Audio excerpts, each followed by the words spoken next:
ರಾಜ್ಯ ಆರೋಗ್ಯ ಸಚಿವ ಡಾಕ್ಟರ್ ಸುಧಾಕರ್ ಇಂದು ಉಡುಪಿ ಪ್ರವಾಸವನ್ನ ಕೈಗೊಂಡಿದ್ದು ಜಿಲ್ಲಾ ಸರ್ಕಾರಿ ಆಸ್ಪತ್ರೆಗೆ ಭೇಟಿಯನ್ನ ನೀಡಿ ವೈದ್ಯರ ಜೊತೆ ಚರ್ಚೆಯನ್ನ ನಡೆಸಿದರು.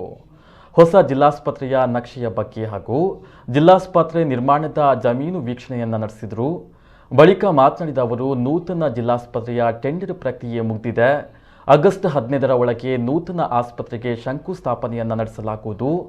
ಮುಂದಿನ 15 ತಿಂಗಳ ಒಳಗೆ ಆಸ್ಪತ್ರೆ ನಿರ್ಮಾಣವಾಗಲಿದೆ ಎಂದರು. ಅಲ್ಲದೆ ಉಡುಪಿ ಜಿಲ್ಲೆಗೆ ಶೀಘ್ರ ಮೆಡಿಕಲ್ ಕಾಲೇಜು ಸ್ಥಾಪಿಸಲು ಕ್ರಮವನ್ನು ಕೈಗೊಳ್ಳಲಾಗುವುದು. ಸರ್ಕಾರ ಮತ್ತು ಖಾಸಗಿ ಮೆಡಿಕಲ್ ಕಾಲೇಜುಗಳ ಜೊತೆ ಒಪ್ಪಂದವನ್ನು ಮಾಡಲಾಗಿದ್ದು, ಜಿಲ್ಲೆಯ ಎಲ್ಲ ಶಾಸಕರು ಮೆಡಿಕಲ್ ಕಾಲೇಜಿಗೆ ಒತ್ತಡವನ್ನು ಹಾಕ್ತಾ ಇದ್ದಾರೆ. ರಾಜ್ಯದ 10 ಜಿಲ್ಲೆಗಳಲ್ಲಿ ಮೆಡಿಕಲ್ ಕಾಲೇಜು ಸ್ಥಾಪನೆ ಮಾಡಲಾಗುವುದು. ಖಾಸಗಿ ಸಹಭಾಗಿತ್ವದಲ್ಲಿ ಸರ್ಕಾರಿ ಮೆಡಿಕಲ್ ಕಾಲೇಜನ್ನು ಸ್ಥಾಪನೆ ಮಾಡಲಾಗುತ್ತದೆ. ಕೇಂದ್ರ ಸರ್ಕಾರ ಸೂಚಿಸುವ ಮಾದರಿಯನ್ನ ಜಾರಿಗೆ ತರುವ ಚಿಂತನೆಯನ್ನ ನಡೆಸಲಾಗ್ತಾ ಇದೆ. ಸಿಎಂ 9 ರಿಂದ 10 ಮೆಡಿಕಲ್ ಕಾಲೇಜು ಸ್ಥಾಪಿಸಲು ಸೂಚಿಸಿದ್ದಾರೆ. ಉಡುಪಿಯಲ್ಲಿ 30 ಎಕರೆ ಜಮೀನನ್ನ ಕಾಯ್ದಿರಿಸಲಾಗಿದೆ. ಉಡುಪಿ ಜಿಲ್ಲೆಯಲ್ಲಿ ಮೂಲಭೂತ ಸೌಕರ್ಯಗಳು ಸಿದ್ಧ ಇದೆ. ಜಿಲ್ಲೆಯಲ್ಲಿ ವೈದ್ಯಕೀಯ ಕಾಲೇಜು ಮಾಡಲಾಗುವುದು ಸುಲಭ ಎಂದು ಹೇಳಿದರು.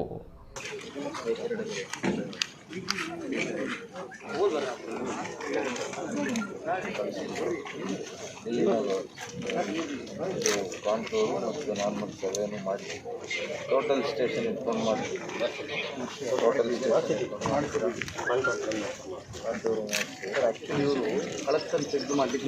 ನಾವು ಇಲ್ಲಿ ಅವ್ರ ಜೊತೆ ಸಭೆಯನ್ನು ಕರೆದಿದ್ದೀವಿ. ಏನು ಪ್ರಾರಂಭದಲ್ಲಿ ಅವರು ಉಚಿತವಾಗಿ ಮಾಡ್ತೇವೆ ಅಂತ ಸರ್ಕಾರದ ಜೊತೆ ಒಡಂಬಡಿಕೆ ಮಾಡಿಕೊಂಡಿದ್ರು. ಕಾರಣಾಂತರಗಳಿಂದ ವೈಯಕ್ತಿಕ ಅವರ ಒಂದು ತೊಂದರೆಗಳಿಂದ ಈಗ ಅವರು ಅದೇ ಪರಿಸ್ಥಿತಿಯಲ್ಲಿಲ್ಲ. ಹಾಗಾಗಿ ಇವತ್ತು ಸರ್ಕಾರ ಗಮನಿಸ್ತಾ ಇದೆ.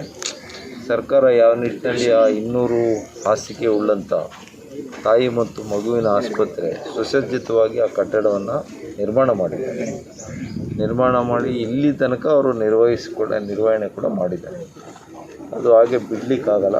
ಅದನ್ನು ಯಾವ ರೀತಿ ನಾವು ತೆಗೆದುಕೊಳ್ಬೇಕು ಮತ್ತು ಇನ್ನೂ ಅದಕ್ಕೆ ಮುಂದೆ ಇರತಕ್ಕಂಥ 2 ಎಕರೆ ಜಮೀನಿದೆ ನಮಗೆ ಸರ್ಕಾರದ್ದು ಆರೋಗ್ಯ ಇಲಾಖೆ. ಅಲ್ಲಿ PPP ಮಾಡೆಲ್ನಲ್ಲಿ ಆಸ್ಪತ್ರೆ ಕಟ್ಟಬೇಕು ಅಂತ ಹಿಂದೆ ಒಡಂಬಡಿಕೆ ಆಗಿತ್ತು. ಹಾಗಾಗಿ ಈಗ ಇವೆಲ್ಲವನ್ನು ಕೂಡ ರಿವ್ಯೂ ಮಾಡಬೇಕಾಗ್ತದೆ.